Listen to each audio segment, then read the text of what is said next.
Hello everyone, എല്ലാവർക്കും pathways അക്കാദമിയുടെ daily news അനാലിസിലേക്ക് സ്വാഗതം.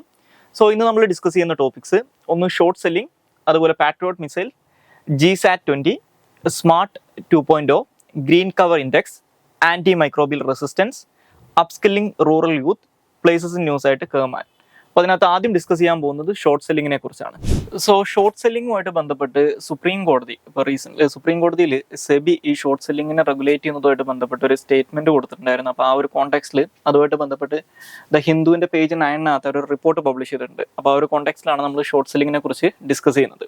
ഷോർട്ട് സെല്ലിംഗ് എന്ന് പറയുന്നത് ഈ ഷെയർ മാർക്കറ്റിനകത്ത് ആളുകൾ യൂസ് ചെയ്യുന്ന വൺ ഓഫ് ദി മെത്തേഡ്സ് ആണ് ഷോർട്ട് സെല്ലിംഗ് എന്ന് പറയുന്നത്. ഷോർട്ട് സെല്ലിംഗ് എന്ന് പറഞ്ഞു കഴിഞ്ഞാൽ നോർമലി ഇപ്പോൾ നമ്മൾ ഷെയർ മാർക്കറ്റിനകത്ത്, അതായത് സെക്കൻഡറി മാർക്കറ്റിനകത്ത് ആളുകൾ പണം ഉണ്ടാക്കാൻ വേണ്ടിയിട്ട് വേണമെങ്കിൽ കുറഞ്ഞ വിലയുള്ള സമയത്ത് ഒരു ഷെയർ വാങ്ങിച്ച് ആ ഷെയറിൻ്റെ വില കൂടുന്ന സമയത്ത് വിറ്റ് കൊണ്ട് ആളുകൾക്ക് പണം സമ്പാദിക്കാം. ഓക്കെ, ഈ ഷോർട്ട് സെല്ലിംഗ് എന്ന് പറയുന്നത് നേരെ തിരിച്ചാണ്. ഒരു ഷെയറിൻ്റെ അല്ലെങ്കിൽ ഒരു കമ്പനിയുടെ സ്റ്റോക്കിൻ്റെ വില കുറയും എന്നുള്ള എക്സ്പെക്റ്റേഷനിൽ അതുമായിട്ട് ബന്ധപ്പെട്ട് ആ ഒരു എക്സ്പെക്ടേഷനിൽ നടത്തുന്ന ട്രേഡിലൂടെ പണം കണ്ടെത്തുന്നതിനെയാണ് അല്ലെങ്കിൽ ലാഭം ഉണ്ടാക്കുന്നതിനെയാണ് ഷോർട്ട് സെല്ലിംഗ് എന്ന് പറയാം. അപ്പോൾ ഈ ഷോർട്ട് സെല്ലിംഗ് നടത്തുന്ന ആളുകൾ, ഇപ്പോൾ ഈ ഷോർട്ട് സെല്ലർ എന്ന് പറയുന്ന ആൾ ഈ ഫോട്ടോയിൽ കാണുന്നത് പോലെ അയാൾ ശരിക്കും ഒരു ഷെയറും ഓൺ ചെയ്യുന്ന ഒരാളല്ല.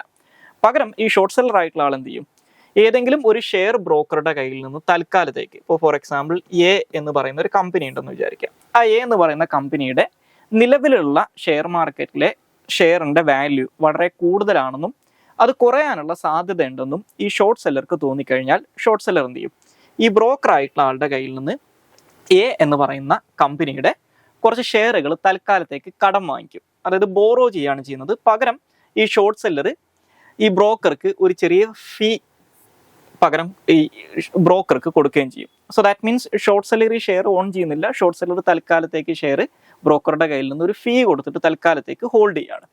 എന്നിട്ട് ഷോർട്ട് സെല്ലർ എന്ത് ചെയ്യും, ഈ ഷെയർ മാർക്കറ്റിൽ സെല്ല് ചെയ്യും. ഇപ്പോൾ ഉദാഹരണത്തിന് എ എന്ന് പറയുന്ന കമ്പനിയുടെ ഒരു ഷെയറിൻ്റെ ഇപ്പോഴത്തെ വില 100 രൂപയാണ്. അത് കുറയാൻ സാധ്യത ഉണ്ട് എന്ന് ഷോർട്ട് സെല്ലർക്ക് തോന്നുകയാണെന്ന് വെച്ചോ. അപ്പോൾ ഷോർട്ട് സെല്ലർ ഈ 100 രൂപ വിലയുള്ള ഷെയർ ബ്രോക്കറുടെ കയ്യിൽ നിന്ന് തൽക്കാലത്തേക്ക് കടം വാങ്ങിച്ച് അത് 100 രൂപക്ക് മാർക്കറ്റിൽ വിൽപ്പന നടത്തും.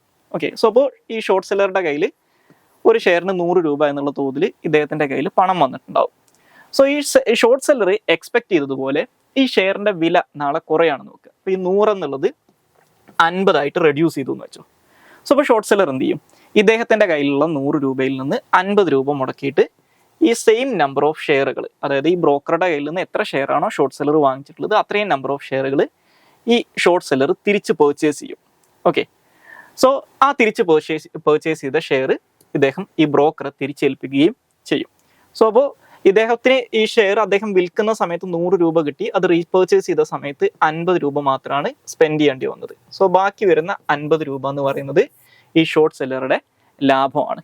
അപ്പോൾ ഇതിന് വളരെ ചെറിയൊരു ഫീ മാത്രമായിരിക്കും ഈ ബ്രോക്കർക്ക് ഷോർട്ട് സെല്ലർ കൊടുത്തിട്ടുണ്ടാവുക. അപ്പോൾ ആ ഫീയും കൂടി കഴിച്ചു കഴിഞ്ഞാൽ ഈ 50 ബാക്കി എത്രയാണോ അതായിരിക്കും ഷോർട്ട് സെല്ലറുടെ പ്രോഫിറ്റ് എന്ന് പറയുന്നത്. അതുകൊണ്ട് തന്നെ ഹൈലി പ്രോഫിറ്റ് ഓറിയന്റഡ് ആയിട്ട് അല്ലെങ്കിൽ വലിയ രീതിയിൽ പ്രോഫിറ്റ് കണ്ടെത്താൻ സാധ്യതയുള്ള ഒരു ഷെയർ മാർക്കറ്റിനകത്തുള്ള ഒരു സ്ട്രാറ്റജിയാണ് ഷോർട്ട് സെല്ലിംഗ് എന്ന് പറയുന്നത്. അത് വലിയ രീതിയിൽ ലാഭം ഉണ്ടാക്കാനും പറ്റും. അതേസമയം ഈ എക്സ്പെക്റ്റഡ് ആയിട്ടുള്ള രീതിയിൽ ഈ ഷെയറിന്റെ വില കൂടിയിട്ടില്ലെങ്കിൽ, ഓക്കെ, ഈ ഷെയറിന്റെ വില ഈ 100 ആയിട്ട് തന്നെ നിന്ന് കഴിഞ്ഞാൽ ഈ ഷോർട്ട് സെല്ലർക്ക് ബ്രോക്കർക്ക് കൊടുത്തിട്ടുള്ള ഈ ഫീ ഒരു നഷ്ടമായിട്ട് മാറും. ഇനി ഈ ഷെയറിന്റെ പ്രൈസ് എങ്ങാനും കൂടി കഴിഞ്ഞാൽ ഈ ഷോർട്ട് സെല്ലർ വലിയ രീതിയിലുള്ള നഷ്ടം നേരിടേണ്ടി വരും. അപ്പോൾ ഒരു ഹൈ റിസ്ക് ഗെയിമാണ് ഈ ഷോർട്ട് സെല്ലിംഗ് എന്ന് പറയുന്നത്. പക്ഷേ ഇത് ലെജിറ്റിമേറ്റ് ആയിട്ട് ഷെയർ മാർക്കറ്റിനകത്ത് ലെജിറ്റിമേറ്റ്ലി നടക്കുന്ന ഒരു ബിസിനസ്സാണ്. ഇന്ത്യയിൽ സെബിയാണ് ഈ ഷോർട്ട് സെല്ലിങ്ങിനെയൊക്കെ റെഗുലേറ്റ് ചെയ്യുന്നത്. ഓക്കെ, ഇനി രണ്ടാമത്തെ ടോപ്പിക്ക് പാട്രിയോട്ട് മിസൈൽ സിസ്റ്റം ആണ്.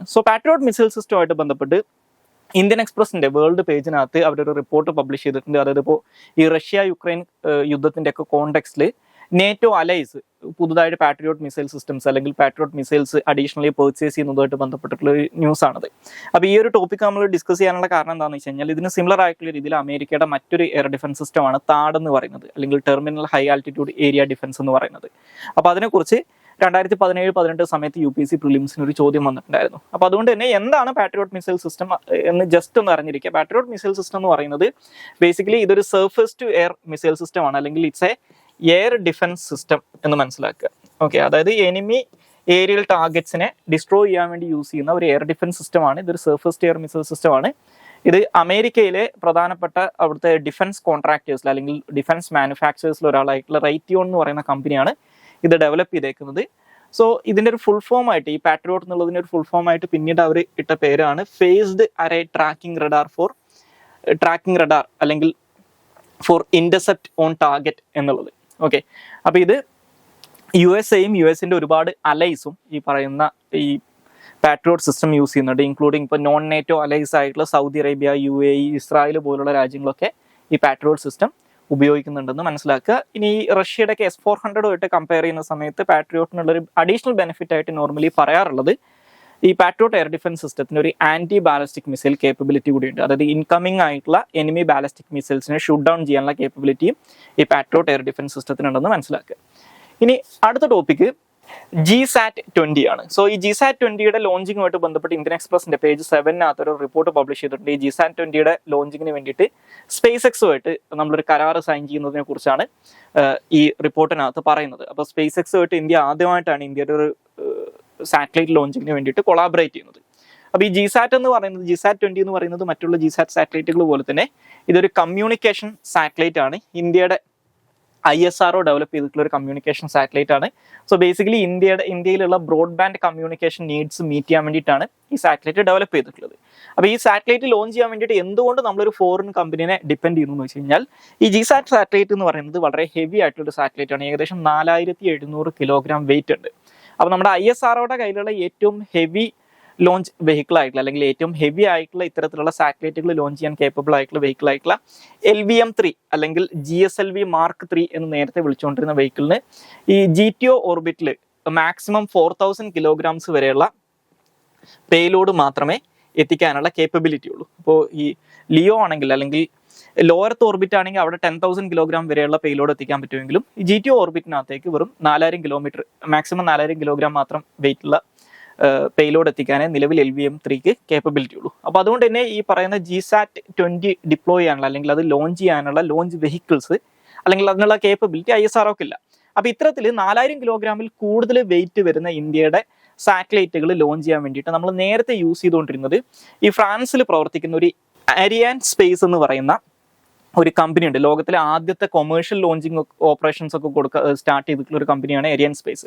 അപ്പോൾ അവരുടെ ഒരു അരിയാന 5 എന്ന് പറയുന്ന ഒരു ലോഞ്ച് വെഹിക്കിൾ യൂസ് ചെയ്തുകൊണ്ടാണ് ഇന്ത്യ ഇതിന് മുമ്പ് ഇത്തരത്തിൽ 4000 കിലോഗ്രാമിൽ കൂടുതൽ വെയിറ്റ് വരുന്ന സാറ്റലൈറ്റുകൾ ലോഞ്ച് ചെയ്തുകൊണ്ടിരുന്നത്. പക്ഷേ അരിയാന 5 എന്ന് പറയുന്നത് ഈ കഴിഞ്ഞ ജൂലൈയിൽ അവർ റിട്ടയർ ചെയ്യുകയും അതിൻ്റെ നെക്സ്റ്റ് ജനറേഷൻ അരിയാന 6 നിലവിൽ അവർ ഡിപ്ലോയ് ചെയ്യുകയും ചെയ്തിട്ടില്ല. അതായത് നിലവിലുള്ള അവരുടെ ലോഞ്ച് വെഹിക്കിൾ അവർ റിട്ടയർ ചെയ്തു, അതിന് റീപ്ലേസ് ചെയ്യാനുള്ള ലോഞ്ച് വെഹിക്കിൾ ഇപ്പോഴും റെഡി ആയിട്ടില്ല. അപ്പോൾ അതുകൊണ്ട് തന്നെ ഈ അരിയാന സ്പേസിന് ഇപ്പോൾ ഈ ഒരു കാര്യത്തിന് നമുക്ക് ഡിപ്പെൻഡ് ചെയ്യാൻ പറ്റില്ല. അപ്പോൾ ഒരു ഓൾട്ടർനേറ്റീവ് എന്നുള്ള രീതിയിലാണ് ഇപ്പോൾ സ്പേസ് എക്സിനെ നമ്മൾ സമീപിച്ചിരിക്കുന്നത്. അപ്പോൾ സ്പേസ് എക്സിന്റെ കയ്യിലുള്ള ഫാൽക്കൺ 9 ഹെവി ലിഫ്റ്റ് റോക്കറ്റ് ഉണ്ട്, റീയൂസബിൾ ആയിട്ടുള്ള ബൂസ്റ്റേഴ്സ് ഒക്കെ ഉള്ള. അപ്പോൾ ആ റോക്കറ്റാണ് ഇതിനു വേണ്ടി നമ്മൾ ഉപയോഗിക്കാൻ വരുന്നത്. ഓക്കെ, അപ്പോൾ ഇന്ത്യയിൽ ഇത്തരത്തിൽ ഈ GSAT-20 എന്ന് പറയുന്നത് നമ്മുടെ ഇന്ത്യയിൽ ഒരു ന്യൂ സ്പേസ് ഇന്ത്യ ലിമിറ്റഡ് എന്ന് പറയുന്ന ഒരു കമ്പനി ഉണ്ട്. അതായത് ISROയുടെ ഒക്കെ ഭാഗമായിട്ട് വരുന്ന ഒരു പബ്ലിക് സെക്ടർ അണ്ടർടേക്കിംഗ് ആണ്. അത് ഡിപ്പാർട്ട്മെന്റ് ഓഫ് സ്പേസിന്റെ കീഴിൽ വരുന്നത്. അപ്പോൾ NSALന്റെ ജോലി എന്ന് പറഞ്ഞു കഴിഞ്ഞാൽ ഈ ഇന്ത്യൻ സ്പേസ് പ്രോഗ്രാമിനകത്തുള്ള പ്രൈവറ്റ് സെക്ടർ പാർട്ടിസിപ്പേഷൻ പ്രൊമോട്ട് ചെയ്യുക, അതുപോലെ തന്നെ ഇത്തരത്തിലുള്ള കൊമേഴ്ഷ്യൽ ലോഞ്ചിന് അതായത് ഡിമാൻഡ് ഡ്രിവൺ ആയിട്ടുള്ള സാറ്റലൈറ്റ് ലോഞ്ചുകൾ എനോബിൾ ചെയ്യുക എന്നുള്ളതാണ് ഇവരുടെ ഒരു പർപ്പസ് എന്ന് പറയുന്നത്. അപ്പോൾ ഈ NSIL കണ്ടക്ട് ചെയ്യുന്ന രണ്ടാമത്തെ ഡിമാൻഡ് ഡ്രിവൺ സാറ്റലൈറ്റ് ലോഞ്ച് ആണ് ഈ GSAT-20 ഇപ്പോൾ പറയുന്നത്. ഇനി അടുത്ത ടോപ്പിക്ക് സ്മാർട്ട് 2.0 ആണ്. അപ്പോൾ സ്മാർട്ട് 2.0 അല്ലെങ്കിൽ scope for main streaming Ayurveda research among teaching professionals 2.0 എന്ന് പറയുന്നത് നമ്മുടെ ഇന്ത്യയിൽ ആയുർവേദ അതുപോലെ തന്നെ ആയുർവേദ ഫീൽഡിനകത്ത് റോബസ്റ്റ് ആയിട്ടുള്ള ക്ലിനിക്കൽ സ്റ്റഡീസിനെ പ്രൊമോട്ട് ചെയ്യുന്നത്, എസ്പെഷ്യലി പ്രയോറിറ്റി ആയുർവേദക്കകത്തുള്ള പ്രയോറിറ്റി ഏരിയാസിനകത്ത് റോബസ്റ്റ് ആയിട്ടുള്ള ക്ലിനിക്കൽ സ്റ്റഡീസിനെ പ്രൊമോട്ട് ചെയ്യുന്നതിന് വേണ്ടിയിട്ടുള്ള പദ്ധതിയാണ് ഈ സ്മാർട്ട് 2.0 എന്ന് പറയുന്നത്. അപ്പോൾ അതിൻ്റെ ഭാഗമായിട്ട് ഈ ആയുർവേദ അക്കാദമിക് ഇൻസ്റ്റിറ്റ്യൂഷൻസ്, ഹോസ്പിറ്റൽസ് ഇവരൊക്കെ ആയിട്ട് കൊളാബറേറ്റ് ചെയ്തിട്ടാണ് ഈ പദ്ധതി നടപ്പിലാക്കുന്നത്. അപ്പോൾ ഈ ഒരു പദ്ധതി ലോഞ്ച് ചെയ്തേക്കുന്നത് the central council for research in Ayurvedic science അല്ലെങ്കിൽ CCRIS എന്ന് പറയുന്ന ഒരു ഓർഗനൈസേഷനാണ്. അവർ national commission for Indian system of medicines അല്ലെങ്കിൽ NCISM-ഉമായിട്ട് ചേർന്നിട്ടാണ് ഈ പദ്ധതി ഇപ്പോൾ നടപ്പിലാക്കുന്നത്. അപ്പോൾ ഈ national commission for Indian system of medicine എന്ന് പറയുന്നത് just 2020 national commission for Indian system of medicine act എന്ന് പറയുന്ന ആക്ടിന്റെ അടിസ്ഥാനത്തിൽ നിലവിൽ വന്നിട്ടുള്ള ഒരു സ്റ്റാറ്റ്യൂട്ടറി ബോഡിയാണെന്നും കൂടി ഒന്ന് മനസ്സിലാക്കിയിരിക്കാം. ഇനി അടുത്ത ടോപ്പിക്ക് ഗ്രീൻ കവർ ഇൻഡെക്സ് ആണ്. സോ ഗ്രീൻ കവർ ഇൻഡെക്സ് എന്ന് പറയുന്നത് ഇപ്പോൾ ഈ ഗ്രീൻ കവർ ഇൻഡെക്സ് ഒക്കെ ആയിട്ട് ബന്ധപ്പെട്ടിട്ടുള്ള കാര്യങ്ങൾ ഇന്നലത്തെ PIB എടുത്തിട്ടുള്ളതാണ്. അപ്പോൾ ഈ ഗ്രീൻ കവർ ഇൻഡെക്സ് എന്ന് പറയുന്നത് ഇപ്പോൾ റീസെൻ്റ്ലി നമ്മുടെ national highway authority of India national remote sensing centre ഉണ്ട്, അതായത് ISROയുടെ കീഴിലുള്ള, അവരുമായിട്ട് ഒരു മെമ്മോറാണ്ടം ഓഫ് അണ്ടർസ്റ്റാൻഡിങ് സൈൻ ചെയ്തിട്ടുണ്ട്. ഈ പറയുന്ന ഇന്ത്യയിലെ ഹൈവേസിലുള്ള ഗ്രീൻ കവർ ഇൻഡെക്സ് ഡെവലപ്പ് ചെയ്യുന്നതിന് വേണ്ടിയിട്ട് ഒരു മെമ്മോറാണ്ടം ഓഫ് അണ്ടർസ്റ്റാൻഡിങ് സൈൻ ചെയ്തിട്ടുണ്ട്. അപ്പോൾ ഇന്ത്യയിലെ നാഷണൽ ഹൈവേസിനകത്തുള്ള ഈ ഗ്രീൻ കവർ ഇൻഡെക്സ് ചെയ്യാൻ വേണ്ടിയിട്ടാണ് ഈ ഒരു മെമ്മോറാണ്ടം സൈൻ ചെയ്തിട്ടുള്ളത്. അപ്പോൾ ഇതിന്റെ ഭാഗമായിട്ട് ഈ ഡാറ്റ കളക്ഷന് വേണ്ടിയിട്ട് ഹൈ റെസൊല്യൂഷൻ സാറ്റലൈറ്റ് ഇമേജറൊക്കെ യൂസ് ചെയ്യുന്നതാണ് പറയുന്നത്. അപ്പോൾ 2015 നമ്മുടെ നാഷണൽ ഹൈവേ അതോറിറ്റി ഒരു ഗ്രീൻ ഹൈവേ പോളിസി ഇനീഷ്യേറ്റ് ചെയ്യുന്നത്. അപ്പോൾ അതിന്റെ ഭാഗമായിട്ട് ഈ ഗ്രീൻ ഹൈവേ കോറിഡോർസിനെ കുറച്ചും കൂടി പച്ചപ്പുള്ളതാക്കാൻ, അല്ലെങ്കിൽ കുറച്ചും കൂടി മരങ്ങളും കാര്യങ്ങളൊക്കെ വെച്ച് പിടിപ്പിക്കുന്നതിന് വേണ്ടിയിട്ടുള്ള ശ്രമങ്ങൾ ഈ പറയുന്ന ministry of road transport and ഹൈവേസും NHAIയും കൂടി ചേർന്നിട്ട് നടപ്പിലാക്കുന്നുണ്ടായിരുന്നു. അപ്പോൾ അതിന്റെ ഇൻഡെക്സിംഗ് ആണ് ഇതിന്റെ കീഴിൽ നടത്താൻ പോകുന്നത് മനസ്സിലാക്കുക. ഇനി ഇതിന്റെ ഭാഗമായിട്ട് അറിഞ്ഞിരിക്കേണ്ട മറ്റൊരു കേസ് ഈ പറയുന്ന നാഷണൽ റിമോട്ട് സെൻസിങ് സെന്റർ, ഈ ISROയുടെ കീഴിൽ വരുന്ന, അവരെ കുറിച്ച് കൂടി ജസ്റ്റ് ഒന്ന് അറിഞ്ഞിരിക്കുക. ഈ നാഷണൽ റിമോട്ട് സെൻസിങ് സെന്റർ എന്ന് പറയുന്നത് ഹൈദരാബാദിൽ ഹെഡ്ക്വാർട്ടേഴ്സ് ചെയ്തിട്ടുള്ള ഒരു ISROയുടെ കീഴിൽ പ്രവർത്തിക്കുന്ന ഒരു ഇൻസ്റ്റിറ്റ്യൂഷൻ ആണ്. അപ്പോൾ അവരുടെ ജോലി എന്ന് പറഞ്ഞു കഴിഞ്ഞാൽ ഈ സാറ്റലൈറ്റ് ഡാറ്റ റിസീവ് ചെയ്യുന്നതിന് വേണ്ടിയിട്ടുള്ള ഗ്രൗണ്ട് സ്റ്റേഷൻസ് എസ്റ്റാബ്ലിഷ് ചെയ്യുക, അതുപോലെ തന്നെ ഇതുമായിട്ട് ബന്ധപ്പെട്ടുള്ള ഡാറ്റ പ്രൊഡക്ട്സിനെ ഡെവലപ്പ് ചെയ്യുക അല്ലെങ്കിൽ ജനറേറ്റ് ചെയ്യുക, അതുപോലെ തന്നെ റിമോട്ട് സെൻസിങ് ആപ്ലിക്കേഷൻസിന് വേണ്ടിയിട്ടുള്ള ടെക്നിക്സ് ഡെവലപ്പ് ചെയ്യുക, ഇങ്ങനെയുള്ള കാര്യങ്ങളൊക്കെയാണ് ഇവരുടെ ജോലിയായിട്ട് പറയുന്നത്. ഇനി അടുത്ത ടോപ്പിക്ക് ആന്റി മൈക്രോബിയൽ റെസിസ്റ്റൻസ് ആണ്. സോ ഈ ആന്റി മൈക്രോബിയൽ റെസിസ്റ്റൻസുമായിട്ട് ബന്ധപ്പെട്ട് ഈ ദ ഹിന്ദുവിന്റെ പേജ് 10 അവരൊരു റിപ്പോർട്ട് പബ്ലിഷ് ചെയ്തിട്ടുണ്ട്. അപ്പോൾ ആ ഒരു കോണ്ടെക്സ്റ്റിലാണ് നമ്മൾ ഇതിനെക്കുറിച്ച് ഡിസ്കസ് ചെയ്യുന്നത്. അപ്പോൾ എന്താണ് ഈ ആന്റി മൈക്രോബിയൽസ് എന്നും എന്താണ് ആന്റി മൈക്രോബിയൽ റെസിസ്റ്റൻസ് എന്നും ആദ്യം മനസ്സിലാക്കുക. ആന്റി മൈക്രോബിയൽസ് എന്ന് പറയുന്നത് ഈ ആന്റിബയോട്ടിക്സ്, അതായത് ഈ മൈക്രോബിയൽസിന് അഗേൻസ്റ്റ് ആയിട്ട് യൂസ് ചെയ്യുന്ന എല്ലാ കാര്യങ്ങളും, antibiotics, antivirals, antifungals, അതുപോലെ തന്നെ ആന്റി പാരസൈറ്റ്സ്, ഇത്തരത്തിലുള്ള മെഡിസിൻസിനെ എല്ലാത്തിനെയും കോമൺലി യൂസ് ചെയ്യുന്നത്, അതായത് ഇൻഫെക്ഷസ് ഡിസീസസിനെ ട്രീറ്റ് ചെയ്യാൻ വേണ്ടിയിട്ട്, അത് ഹ്യൂമൻസിലാണെങ്കിലും അനിമൽസിലാണെങ്കിലും പ്ലാന്റ്സിലാണെങ്കിലും ഇത്തരത്തിലുള്ള ഇൻഫെക്ഷസ് ഡിസീസസിനെ ട്രീറ്റ് ചെയ്യാൻ വേണ്ടി യൂസ് ചെയ്യുന്ന മെഡിസിൻസിനെ കോമൺലി വിളിക്കുന്നതാണ് ആന്റി മൈക്രോബിയൽസ് എന്ന് പറയുന്നത്. ഇനി ആന്റി മൈക്രോബിയൽ റെസിസ്റ്റൻസ് എന്ന് പറയുന്നത് ഇത്തരത്തിലുള്ള ഇൻഫെക്ഷസ് ഡിസീസസിന് വേണ്ടിയിട്ട് ഇത് യൂസ് ചെയ്യുന്ന സമയത്ത് over A period of time ഈ പറയുന്ന ഇൻഫെക്ഷന് കാരണമാവുന്ന ബാക്ടീരിയാസ് അല്ലെങ്കിൽ വൈറസസ് അല്ലെങ്കിൽ ഫംഗീസ്, പാരസൈറ്റ്സ് ഒക്കെ ചിലപ്പോൾ ഇതിനൊരു റെസിസ്റ്റൻസ് ബിൽഡ് ചെയ്യും, അല്ലെങ്കിൽ ഒരു ഇമ്മ്യൂണിറ്റി ബിൽഡ് ചെയ്യും. ഇമ്മ്യൂണിറ്റി ബിൽഡ് ചെയ്ത് കഴിഞ്ഞാൽ ആ രോഗം പിന്നെ ട്രീറ്റ് ചെയ്യാൻ ബുദ്ധിമുട്ടായിരിക്കും. കാരണം ഈ പറയുന്ന ആന്റി മൈക്രോബിയൽസ് അതിന്റെ മെഡിക്കേഷൻ എടുത്തു കഴിഞ്ഞാലും അതുകൊണ്ട് ഉപകാരമില്ലാത്ത അവസ്ഥ വരും. അപ്പൊ അങ്ങനെയുള്ള ഒരു സിറ്റുവേഷനെയാണ് ആന്റി മൈക്രോബിയൽ റെസിസ്റ്റൻസ് എന്ന് പറയാം. അപ്പൊ ഈ ആന്റി മൈക്രോബിയൽ റെസിസ്റ്റൻസ് എന്ന് പറയുന്നത് ഈ പബ്ലിക് ഹെൽത്തിന് വരുന്ന ഏറ്റവും പ്രധാനപ്പെട്ട ത്രെട്ടുകളിൽ ഒന്നാണെന്ന് റീസെന്റ് WHO അല്ലെങ്കിൽ വേൾഡ് ഹെൽത്ത് ഓർഗനൈസേഷൻ പറഞ്ഞിട്ടുണ്ടായിരുന്നു. അപ്പൊ ഇനി എന്താണ് ഈ ആന്റി മൈക്രോബിയൽ റെസിസ്റ്റൻസ് ഡെവലപ്പ് ചെയ്യാനുള്ള കാരണങ്ങൾ എന്ന് ചോദിച്ചു കഴിഞ്ഞാൽ, ഒന്ന് ഇത്തരത്തിലുള്ള മെഡിസിൻസിന്റെ ഇനപ്രോപ്രിയേറ്റ് ആയിട്ടുള്ള അല്ലെങ്കിൽ ഇൻഡിസ്ക്രിമിനേറ്റ് ആയിട്ടുള്ള യൂസ് ആണ്. ഇപ്പൊ നമുക്ക് ചുമ്മാ ഒരു ജലദോഷ പനിയോ വന്നു കഴിഞ്ഞാൽ അപ്പൊ തന്നെ പാരസെറ്റാമോൾ കഴിക്കുന്ന ഒരു മെന്റാലിറ്റി എല്ലാ ആൾക്കാർക്കും ഉണ്ടാവുമല്ലോ. സോ അപ്പൊ ഇത്തരത്തിലുള്ള ഇനപ്രോപ്രിയേറ്റ് ആയിട്ടുള്ള കൃത്യമായിട്ടുള്ള ട്രെയിൻഡ് പ്രൊഫഷണൽസിന്റെ സൂപ്പർവിഷനിൽ ഇല്ലാതെ ഇത്തരത്തിലുള്ള ആന്റിബയോട്ടിക്സോ അല്ലെങ്കിൽ ആന്റി മൈക്രോബിയൽ മെഡിസിൻസോ ഒക്കെ ഒരാവശ്യമില്ലാത്ത ഉപയോഗിക്കുന്നത് ഇതിന്റെ എക്സസീവ് യൂസ് അല്ലെങ്കിൽ ഇനപ്രോപ്രിയേറ്റ് ആയിട്ടുള്ള യൂസ് ഒരു കാരണമാണ്. മറ്റൊന്ന്, ഇത് അനിമൽസിൽ യൂസ് ചെയ്യുന്നത്, ഇപ്പോൾ അനിമൽസിന്റെ ഇമ്മ്യൂണിറ്റി വർദ്ധിപ്പിക്കാനോ അല്ലെങ്കിൽ അനിമൽസിന്റെ പ്രൊഡക്ഷൻ കൂട്ടാനോ അങ്ങനെയുള്ള കാര്യങ്ങൾക്ക് വേണ്ടിയിട്ട് ഇപ്പോൾ ഈ പോൾട്രി ഫാമുകൾ പോലുള്ള സ്ഥലങ്ങളിലൊക്കെ ഇത് ഉപയോഗിക്കുന്ന സമയത്ത് ഇത് കൺസ്യൂം ചെയ്യുമ്പോൾ നമ്മളിലും ഇത് എത്തുകയും ഇത് ശരീരത്തിൽ ആന്റി മൈക്രോബിയൽ റെസിസ്റ്റൻസ് ക്രിയേറ്റ് ചെയ്യാൻ, ഓവർ ദി ടൈം ക്രിയേറ്റ് ചെയ്യാൻ കാരണമാവുകയും ചെയ്യുന്നുണ്ട്. ഇനി അതുപോലെ തന്നെ ഇതുമായിട്ട് ബന്ധപ്പെട്ടിട്ടുള്ള ലാക്ക് ഓഫ് പബ്ലിക് അവയർനെസ്, അതായത് ഇത്തരത്തിലുള്ള ഈ പറയുന്ന ഇനപ്രോപ്രിയേറ്റ് ആയിട്ടുള്ള അല്ലെങ്കിൽ ഇറസ്പോൺസിബിൾ ആയിട്ടുള്ള ഇതിന്റെ യൂസിനെ അല്ലെങ്കിൽ എക്സസീവ് യൂസിന്റെ പ്രശ്നങ്ങൾ എന്താണെന്ന് ആളുകളിലേക്ക് കൃത്യമായിട്ട് എത്തിക്കാൻ നമുക്ക് പറ്റാത്തത് ഒരു പ്രശ്നമാണ്. ഇൻകംപ്ലീറ്റ് ആയിട്ടുള്ള ട്രീറ്റ്മെന്റ് കോഴ്സ്, അതായത് ഒരു ഇത്തരത്തിലുള്ള ആന്റി മൈക്രോബിയൽ ഡ്രഗ്സ് നമ്മൾ സ്വീകരിക്കാൻ തുടങ്ങിക്കഴിഞ്ഞാൽ അല്ലെങ്കിൽ അതിന്റെ മെഡിക്കേഷൻ സ്റ്റാർട്ട് ചെയ്ത് കഴിഞ്ഞാൽ ആ കോഴ്സ് കംപ്ലീറ്റ് ചെയ്യുന്നതിന് മുമ്പ്, ആ മെഡിസിന്റെ കോഴ്സ് കംപ്ലീറ്റ് ചെയ്യുന്നതിന് മുമ്പ് അത് നിർത്തി കഴിഞ്ഞാൽ എന്ത് സംഭവിക്കും? ഇതിനകത്ത് സർവൈവിംഗ് ആയിട്ടുള്ള ഈ പറയുന്ന മൈക്രോബിയൽസ് ഇതിനോട് റെസിസ്റ്റൻസ് ബിൽഡ് ചെയ്യാനുള്ള സാധ്യത ഉണ്ട്. അപ്പോൾ പിന്നീട് അവരെ ചികിത്സിക്കുക എന്ന് പറയുന്നത് ബുദ്ധിമുട്ടായിട്ട് മാറും. ഇനി അതുപോലെ തന്നെ lack of clean water and sanitation, ഈ കാര്യങ്ങൾ കൊണ്ടാണ് നമ്മുടെ അവിടെ കൂടുതലും ഇൻഫെക്ഷസ് ഡിസീസസ് ഉണ്ടാകുന്നത്. സോ ഇൻഫെക്ഷസ് ഡിസീസസ് കൂടുന്തോറും ഇതിന്റെ ഈ ആന്റി മൈക്രോബിയൽ ഡ്രഗിന്റെ യൂസ് കൂടും, അത് കൂടുന്തോറും ഈ റെസിസ്റ്റൻസ് കൂടാനുള്ള സാധ്യത കൂടുതലാണ്. ഇനി അതുപോലെ തന്നെ ഇതിനകത്ത് അറിഞ്ഞിരിക്കേണ്ട ഒരു കേസ്, ഇനി ഇന്ത്യയിൽ ഈ ആന്റി മൈക്രോബിയൽ റെസിസ്റ്റൻസ് ഇന്ത്യയിൽ എങ്ങനെയാണ് വർക്ക് ചെയ്യുന്നത് എന്നുള്ളതാണ്. അപ്പൊ ഇന്ത്യയിൽ ഇതിന്റെ പ്രധാനപ്പെട്ട പ്രശ്നങ്ങൾ എന്ന് പറയുന്നത് ഈ ആന്റി മൈക്രോബിയൽസുമായിട്ട് ബന്ധപ്പെട്ട് കൃത്യമായിട്ടുള്ള റെഗുലേഷൻസോ അതിന്റെ കൃത്യമായിട്ടുള്ള എൻഫോഴ്സ്മെന്റോ ഇന്ത്യയിൽ സംഭവിക്കുന്നില്ല. അതുകൊണ്ടാണ് ഇതിന് വലിയ രീതിയിലുള്ള മിസ്യൂസ് അല്ലെങ്കിൽ ഇറസ്പോൺസിബിൾ ആയിട്ടുള്ള യൂസ് വരുന്നത്. ഇനി വലിയ രീതിയിൽ ഇൻഫെക്ഷസ് ഡിസീസസ് ബേർഡൻ ഉള്ള ഒരു രാജ്യമാണ് ഇന്ത്യ. അപ്പൊ അതുകൊണ്ട് തന്നെ ഇന്ത്യയിൽ AMR കൂടുതൽ ഉണ്ടാവാൻ ചാൻസ് ഉണ്ട്. ഇപ്പൊ ചില കണക്കുകൾ അനുസരിച്ച് ലോകത്തിലെ ഏറ്റവും കൂടുതൽ ആന്റി മൈക്രോബിയൽ റെസിസ്റ്റൻസ് ഉള്ള രാജ്യങ്ങളിലൊന്ന് ഇന്ത്യ ആണെന്നാണ് പറയുന്നത്.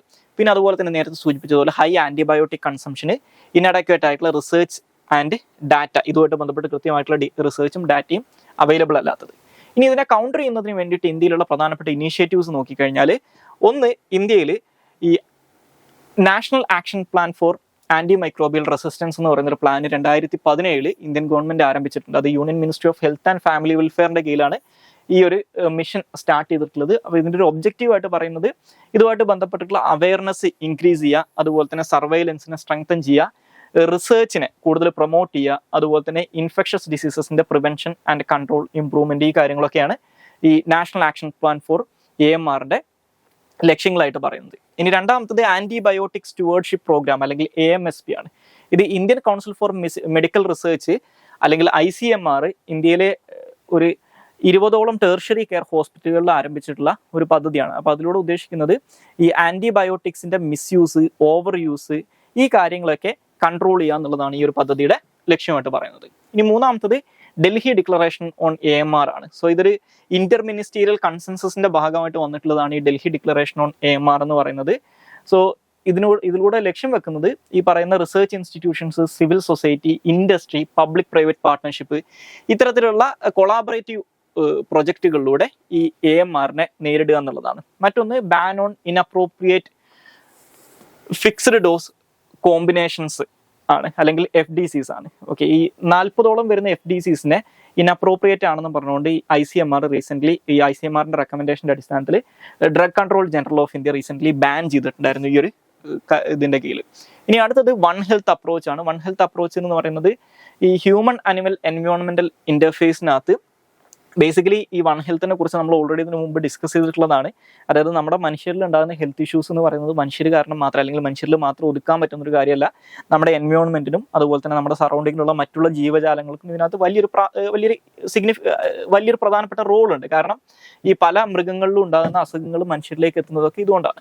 അപ്പൊ അതുകൊണ്ട് തന്നെ നമ്മുടെ ഈ പറയുന്ന ഹെൽത്ത് കെയർ നോക്കുന്ന സമയത്ത് ഈ ഹ്യൂമൻ ഹെൽത്ത് എന്ന് മാത്രം നോക്കാതെ അതൊരു ഹോളിസ്റ്റിക് ആയിട്ട് നമ്മുടെ സറൗണ്ടിങ് എൻവയോൺമെന്റിനെയും അതുപോലെ തന്നെ ഈ അനിമൽസിനെയും ഒക്കെ കൂടി ഉൾപ്പെടുത്തുന്ന ഒരു രീതിയിൽ കാണുന്നതിനെയാണ് വൺ ഹെൽത്ത് അപ്രോച്ച് എന്ന് പറയുക. അപ്പോൾ അതിനെ എൻകറേജ് ചെയ്യുക എന്നുള്ളതാണ് ഈ വൺ ഹെൽത്ത് അപ്രോച്ച്. അപ്പോൾ പ്രധാനമായിട്ടും സൂണോട്ടിക് ഡിസീസസ്, അതുപോലെ തന്നെ ഫുഡ് സേഫ്റ്റി, ആന്റിബയോട്ടിക് റെസിസ്റ്റൻസ്, ഇങ്ങനെയുള്ളതൊക്കെ ഇതിന്റെ കീഴിൽ നമുക്ക് നോക്കാൻ പറ്റും. ഇനി അതുപോലെ തന്നെ integrated one health surveillance network for AMR ആണ്. ഇത് ICMR Indian council of agricultural റിസർച്ചുമായിട്ട് കൊളാബറേറ്റ് നടത്തുന്ന ഒരു പ്രൊജക്റ്റാണ്. അപ്പോൾ ഈ പ്രൊജക്റ്റിന്റെ ഒരു ലക്ഷ്യം എന്ന് പറയുന്നത് ഈ ഇന്ത്യൻ വെറ്റിനറി ലബോറട്ടറീസിന്റെ ഈ പറയുന്ന AMRുമായിട്ട് ബന്ധപ്പെട്ടിട്ടുള്ള അവരുടെ പ്രിപ്പയർനെസ് അത് മെച്ചപ്പെടുത്തുക എന്നുള്ളതാണ്. ഇനി അടുത്തത് role of NCD and NAC NAT ആണ്. ഈ NCDC എന്ന് പറയുന്നത് ഇന്ത്യയുടെ AMR കണ്ടെയ്ൻമെന്റ് പ്രോഗ്രാമിന്റെ ഒരു നാഷണൽ നോഡൽ ഏജൻസിയാണ് NCDC എന്ന് പറയുന്നത്. അപ്പോൾ അവർ കൂടുതലും ഈ നാഷണൽ ആന്റിബയോട്ടിക് കൺസംഷൻ നെറ്റ്വർക്ക് അല്ലെങ്കിൽ NAC NAT ഉണ്ട്. അപ്പോൾ അവരുടെ കീഴിലുള്ള സർവൈലൻസ്, അതുപോലെ തന്നെ ആന്റിബയോട്ടിക് യൂസേജിന്റെ ട്രാക്കിങ്, ഇങ്ങനെയുള്ള കാര്യങ്ങൾക്ക്, അതുപോലെ തന്നെ ടാർഗറ്റഡ് ഇന്റർവെൻഷൻ ഒക്കെ കൂടുതൽ പ്രാധാന്യം കൊടുക്കുന്നതാണ്.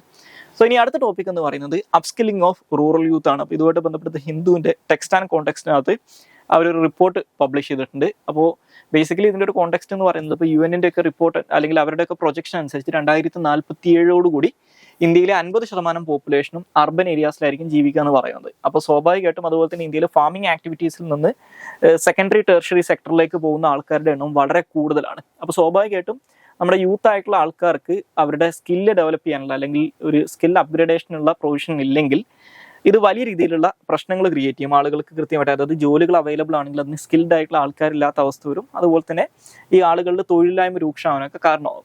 അപ്പോൾ ഇതുമായിട്ട് ബന്ധപ്പെട്ട്, ഈ അപ്സ്കില്ലിങ്ങുമായിട്ട് ബന്ധപ്പെട്ട് ഇന്ത്യയിലുള്ള പ്രശ്നങ്ങൾ എന്തൊക്കെയാണെന്ന് നോക്കിക്കഴിഞ്ഞാൽ, ഒന്ന്, ഇന്ത്യയിൽ ഈ വൊക്കേഷണൽ ട്രെയിനിങ്ങിന്റെ പെനട്രേഷൻ വളരെ കുറവാണെന്നുള്ളതാണ്. ഓക്കെ, അതായത് ഇന്ത്യയിൽ 93.7% വരുന്ന റൂറൽ യൂത്തിനും ഒരു തരത്തിലുള്ള വൊക്കേഷണൽ ട്രെയിനിങ്ങും കിട്ടിയിട്ടില്ലെന്നാണ് പറയുന്നത്. അപ്പോൾ അതിനുള്ള ഒരു കാരണം എന്ന് പറയുന്നത് ഈ ക്വാളിറ്റി ഓഫ് ട്രെയിനേഴ്സിന്റെ അഭാവവും അതുപോലെ തന്നെ ട്രെയിനിങ്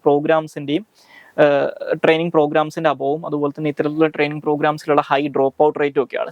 ഇനി അതുപോലെ തന്നെ ട്രെയിനിങ് ഇൻസ്റ്റിറ്റ്യൂട്ട്സിലേക്കുള്ള ലിമിറ്റഡ് ആക്സസ്, അതായത് ഇത്തരത്തിലുള്ള മിക്ക ട്രെയിനിങ് ഇൻസ്റ്റിറ്റ്യൂട്ടുകളും സ്മോൾ ടൗൺസിലോ അല്ലെങ്കിൽ അർബൻ ഏരിയാസിലൊക്കെയാണ് ലൊക്കേറ്റ് ചെയ്തിട്ടുള്ളത്. അപ്പോൾ അതുകൊണ്ട് തന്നെ ഈ റൂറൽ ഏരിയാസിലേക്കുള്ള ആളുകൾക്ക് ഇത് ഹൈലി ഇനാക്സസിബിൾ ആണ്, എസ്പെഷ്യലി വുമൻസ് പോലുള്ള അല്ലെങ്കിൽ സ്ത്രീകൾക്കൊക്കെ ഇത് ഹൈലി ഇനാക്സസിബിൾ ആണ്. മറ്റൊന്ന് ഔട്ട്ഡേറ്റഡ് ആയിട്ടുള്ള ഇൻഡസ്ട്രിയൽ ട്രെയിനിങ് ഇൻസ്റ്റിറ്റ്യൂട്ട്, അതായത് ഇന്ത്യയിലെ ഗവൺമെന്റ് റൺ ITIയിൽ അവരുടെ കപ്പാസിറ്റി വളരെ ലിമിറ്റഡ് ആണ്, അവരുടെ കോഴ്സുകൾ പലതും ഔട്ട്ഡേറ്റഡ് ആണ്, വളരെ ലിമിറ്റഡ് ആയിട്ടുള്ള പ്ലേസ്മെന്റ് ഓപ്ഷനേ ഉള്ളൂ. ഇനി അതുപോലെ തന്നെ ലോ പ്ലേസ്മെന്റ് റേറ്റ്, ഇതൊക്കെയാണ് നിലവിലുള്ള പ്രശ്നങ്ങളായിട്ട് പറയുന്നത്. ഇനി ഇതിനെ സോൾവ് ചെയ്യാൻ വേണ്ടിയിട്ട്, ഈ അപ്സ്കില്ലിങ്ങിന് വേണ്ടിയിട്ട് ഗവൺമെന്റിന്റെ ഭാഗത്തു നിന്നുണ്ടായിട്ടുള്ള പ്രധാനപ്പെട്ട ഇനീഷ്യേറ്റീവ്സ് നോക്കിക്കഴിഞ്ഞാൽ, ഒന്ന് 2014 ഇപ്പോൾ നിലവിലുള്ള ഗവൺമെന്റ് അധികാരത്തിൽ വന്നതിന് ശേഷം അവർ പുതിയൊരു മിനിസ്ട്രി തന്നെ ആരംഭിച്ചിട്ടുണ്ടായിരുന്നു, ഒരു ministry of skill development and entrepreneurship എന്ന് പറയുന്നത്. അതൊരു എക്സാമ്പിൾ ആയിട്ട് പറയാം. അതുപോലെ തന്നെ 2015 ആരംഭിച്ചിട്ടുള്ള നാഷണൽ സ്കിൽ ഡെവലപ്മെന്റ് മിഷൻ, ഇന്ത്യയിൽ വലിയ ഒരു ഹൈലി സ്കിൽഡ് ആയിട്ടുള്ള ഒരു വർക്ക് ഫോഴ്സിനെ ക്രിയേറ്റ് ചെയ്യാൻ വേണ്ടിയിട്ട്, എസ്പെഷ്യലി റൂറൽ ഏരിയാസിലൊക്കെ ഒരു സ്കിൽഡ് വർക്ക് ഫോഴ്സിനെ ക്രിയേറ്റ് ചെയ്യാൻ വേണ്ടി തുടങ്ങിയിട്ടുള്ള 2015 തുടങ്ങിയിട്ടുള്ള നാഷണൽ സ്കിൽ ഡെവലപ്മെന്റ് മിഷന്. ഓക്കെ, അതുപോലെ തന്നെ പ്രധാനമന്ത്രി കൗശൽ വികാസ് യോജന 2015 തന്നെ തുടങ്ങിയിട്ടുള്ള മറ്റൊരു ഫ്ലാഗ്ഷിപ്പ് സ്കിൽ ഡെവലപ്മെന്റ് പ്രോഗ്രാമാണ്. അപ്പോൾ അത് പ്രധാനമായിട്ടും ഒരു ഷോർട്ട് ടേം സ്കിൽ ട്രെയിനിങ് ആണ് പ്രധാനമായിട്ടും ലക്ഷ്യം വെക്കുന്നത്. അതായത് റൂറൽ ഏരിയാസിലുള്ള ആളുകൾക്ക് ഒരു ഷോർട്ട് ടേം സ്കിൽ ട്രെയിനിങ് കൊടുത്തുകൊണ്ട് അവരുടെ എംപ്ലോയബിലിറ്റിനെ ഇംപ്രൂവ് ചെയ്യുക എന്നുള്ളതാണ് പ്രധാനമന്ത്രി കൗശൽ വികാസ് യോജനയുടെ ലക്ഷ്യം എന്ന് പറയുന്നത്. അതുപോലെ തന്നെ rural self employment training institute അല്ലെങ്കിൽ RSETIs എന്ന് പറയുന്നത്. സോ ഇത് മിനിസ്ട്രി ഓഫ് റൂറൽ ഡെവലപ്മെന്റിന്റെ കീഴിലാണ് ഈ പദ്ധതി വരുന്നത്. അപ്പോൾ ഇതിനകത്ത് സ്കിൽ ഡെവലപ്മെന്റ്, ഈ റൂറൽ യൂത്തിന് സ്കിൽ ഡെവലപ്മെന്റ് പ്രൊവൈഡ് ചെയ്യുക, അതുപോലെ തന്നെ ഈ സെൽഫ് എംപ്ലോയ്മെന്റിന് വേണ്ടിയിട്ടുള്ള സ്കിൽ ഡെവലപ്മെന്റ് പ്രൊവൈഡ് ചെയ്യുക എന്നുള്ളതാണ് ഇതിന്റെ ഒരു ലക്ഷ്യം എന്ന് പറയുന്നത്. അപ്പോൾ ഇത് പ്രധാനമായിട്ടും അഗ്രികൾച്ചർ, ഹാൻഡിക്രാഫ്റ്റ്, സ്മോൾ ബിസിനസ്സിനൊക്കെയാണ് കോൺസെൻട്രേറ്റ് ചെയ്യുന്നത്. പിന്നെ അതുപോലെ തന്നെ മറ്റൊരു പദ്ധതിയാണ് ദീൻദയാൽ ഉപാധ്യായ ഗ്രാമീൺ കൗശല്യ യോജന അല്ലെങ്കിൽ DDU-GKY എന്ന് പറയുന്നത്. ഇത് 15-നും 35-നും ഇടയിൽ പ്രായമുള്ള റൂറൽ യൂത്തിന് ലക്ഷ്യം വെച്ചിട്ടുള്ളതാണ് ഈ ഒരു പദ്ധതി. അത് ബേസിക്കലി പ്ലേസ്മെന്റ് ലിങ്ക്ഡ് ആയിട്ടുള്ള സ്കിൽ ഡെവലപ്മെന്റ് ട്രെയിനിങ് ഡിഫറെന്റ് സെക്ടേഴ്സിൽ കൊടുക്കുകയാണ് ഈ പദ്ധതിയുടെ കീഴിൽ ചെയ്യുന്നത്. പിന്നെ അതുപോലെ തന്നെ 2023 ഇപ്പോൾ റീസെന്റ് ലോഞ്ച് ചെയ്തിട്ടുള്ള സ്കിൽ ഓൺ വീൽസ് എന്ന് പറയുന്നത്, ഇത് NSDCയും അതുപോലെ തന്നെ ഇൻഡസിൻഡ് ബാങ്കുമായിട്ട് ചേർന്നിട്ട് സ്റ്റാർട്ട് ചെയ്തിട്ടുള്ള ഒരു പദ്ധതിയാണ്. അപ്പോൾ ഇതിന്റെ കീഴിൽ ഏകദേശം, ഈ പാർട്ട്ണർഷിപ്പിന്റെ കീഴിൽ ഏകദേശം 60,000-ഓളം യൂത്തിന് ഒരു അടുത്തൊരു 5 വർഷത്തിനകത്ത് അവരുടെ ലിവ്ലിഹുഡ്, അതായത് റൂറൽ ഹൗസ് ഹോൾഡ്സിന്റെ ലിവ്ലിഹുഡ്സ് ഇംപ്രൂവ് ചെയ്യുന്നതിന് വേണ്ടിയിട്ട് റെലവെന്റ് ആയിട്ടുള്ള സ്കിൽ ട്രെയിനിങ്ങും കാര്യങ്ങളൊക്കെ ഈ റൂറൽ യൂത്തിന് പ്രൊവൈഡ് ചെയ്യുക എന്നുള്ളതാണ് സ്കിൽ ഓൺ വീൽസ് എന്നുള്ളതുകൊണ്ട് ഉദ്ദേശിക്കുന്നത്. അപ്പോൾ ഇതൊക്കെയാണ് ഇതുമായിട്ട് ബന്ധപ്പെട്ടുള്ള ഗവൺമെന്റ് ഇനീഷ്യേറ്റീവ്സ് എന്ന് പറയുന്നത്. ഇനി ഏറ്റവും അവസാനമായിട്ട് ഡിസ്കസ് ചെയ്യാനുള്ളത് പ്ലേസസ് ന്യൂസ് ആണ്, അത് കെർമാൻ ആണ്. സോ ഈ കെർമാൻ എന്ന് പറയുന്നത് ഇറാനിലെ ഒരു സൗത്ത് ഈസ്റ്റേൺ റീജിയനിലുള്ള ഒരു പ്രധാനപ്പെട്ട അവരുടെ ഒരു പ്രൊവിൻസ് ആണ് കെർമാൻ എന്ന് പറയുന്ന പ്രൊവിൻസ്. അപ്പോൾ ഈ പ്രൊവിൻസിന്റെ ക്യാപിറ്റൽ സിറ്റിയും അറിയപ്പെടുന്നത് കെർമാൻ എന്നുള്ള പേരിൽ തന്നെയാണ്. അപ്പോൾ ഇത് ഡിസ്കസ് ചെയ്യാനുള്ള കാരണം എന്ന് പറയുന്നത്, ഈ കെർമാൻ സിറ്റിയിലാണ് 2020 കൊല്ലപ്പെട്ട ഇറാനിലെ പ്രധാനപ്പെട്ട ഒരു ജനറൽ ആയിരുന്നു. അവിടുത്തെ റവല്യൂഷണറി ഗാർഡ്സിന്റെ ഒരു ക്ലാൻഡസ്റ്റൈൻ ഓർഗനൈസേഷനാണ് ഖുദ് ഫോഴ്സസ് എന്ന് പറയുന്നത്. ഈ ഖുദ് ഫോഴ്സസിന്റെ ഒരു ലോങ് സ്റ്റാൻഡിങ് ലീഡർ ആയിരുന്നു ഖസം സുലൈമാനി എന്ന് പറയുന്ന ഒരു ബ്രിഗേഡിയർ ജനറൽ. സോ അപ്പോൾ പുള്ളി US-ന്റെ ഒരു ഡ്രോൺ അറ്റാക്കിൽ കൊല്ലപ്പെട്ട സമയത്ത് പുള്ളിന്റെ ശവസംസ്കാരം നടത്തിയിട്ടുള്ളത്, അല്ലെങ്കിൽ പുള്ളിയുടെ ശവകുടീരം ഉള്ളത് ഈ കെർമാൻ എന്ന് പറയുന്ന സിറ്റിയിലാണ്. അത് 2020 ജനുവരി 3 അദ്ദേഹം കൊല്ലപ്പെടുന്നത്. അപ്പോൾ അതിന്റെ 3ാമത്തെ വാർഷികമായിരുന്നു ഇന്നലെ. അപ്പോൾ ഇന്നലെ അവിടെ നടന്നിട്ടുള്ള ഒരു ബോംബാക്രമണത്തിൽ ഏകദേശം 200-ഓളം ആളുകൾ കൊല്ലപ്പെട്ടിട്ടുണ്ട്. അപ്പോൾ ആ ഒരു കോണ്ടെക്സ്റ്റിലാണ് നമ്മൾ ഇതിനെക്കുറിച്ച് ഇപ്പോൾ ഡിസ്കസ് ചെയ്യുന്നത്. അപ്പോൾ ഇത് നേരത്തെ സൂചിപ്പിച്ചതുപോലെ ഇറാന്റെ സൗത്ത് ഈസ്റ്റേൺ സൈഡിലുള്ള പ്രൊവിൻസ് ആയിട്ടുള്ള കെർമാന്റെ ക്യാപിറ്റലും അതുപോലെ തന്നെ അവിടുത്തെ ലാർജസ്റ്റ് സിറ്റിയുമാണ് ഈ കെർമാൻ എന്ന് പറയുന്നത്. ഈ സൗത്ത് ഈസ്റ്റേൺ ഇറാനിലെ തന്നെ ഏറ്റവും പ്രധാനപ്പെട്ട സിറ്റികളിലൊന്നാണ്. വളരെ റിച്ച് ആയിട്ടുള്ള ഒരു ഹിസ്റ്ററിയും കൾച്ചറൽ ഹെറിറ്റേജ് ഒക്കെ ഉള്ള ഒരു സിറ്റിയും കൂടിയാണത്. അപ്പോൾ അതുകൊണ്ട് തന്നെ വളരെ ഹിസ്റ്റോറിക് ആയിട്ടുള്ള ഒരുപാട് മോസ്കുകൾ, അതുപോലെ തന്നെ സൗരാഷ്ട്രിയൻ ഫയർ ടെമ്പിൾസ്, അതായത് സൗരാഷ്ട്രിയൻ മതവിഭാഗത്തിൽപ്പെടുന്ന ആൾക്കാരുടെ ആരാധനാലയങ്ങളൊക്കെ ഉള്ളൊരു സ്ഥലം കൂടിയാണത്. അതുപോലെ തന്നെ ഇറാനിൽ സക്സസീവായിട്ട് വന്നിട്ടുള്ള പഴയ കാലത്തുള്ള പല ഡൈനാസ്റ്റീസിൻ്റെയും ക്യാപിറ്റൽ സിറ്റി ആയിട്ട് ഈ കെർമാൻ പ്രവർത്തിച്ചിട്ടുള്ളതായിട്ട് നമുക്ക് കാണാൻ പറ്റും. ഇനി അവിടുത്തെ ക്ലൈമറ്റ് നോക്കിക്കഴിഞ്ഞാൽ കോൾഡ് ഡെസേർട്ട് ക്ലൈമറ്റ് ആണ്. വളരെ ഹോട്ട് സമ്മേഴ്സും അതുപോലെ തന്നെ കോൾഡ് വിന്റേഴ്സ് ഉള്ളതാണ് അവിടുത്തെ ക്ലൈമറ്റ് എന്ന് പറയുന്നത്. സോ ഇത്രയും കാര്യങ്ങളാണ് ഇന്നത്തെ ഡെയിലി ന്യൂസ് അനാലിസിനകത്ത് ഡിസ്കസ് ചെയ്യാനുള്ളത്. Thank you all.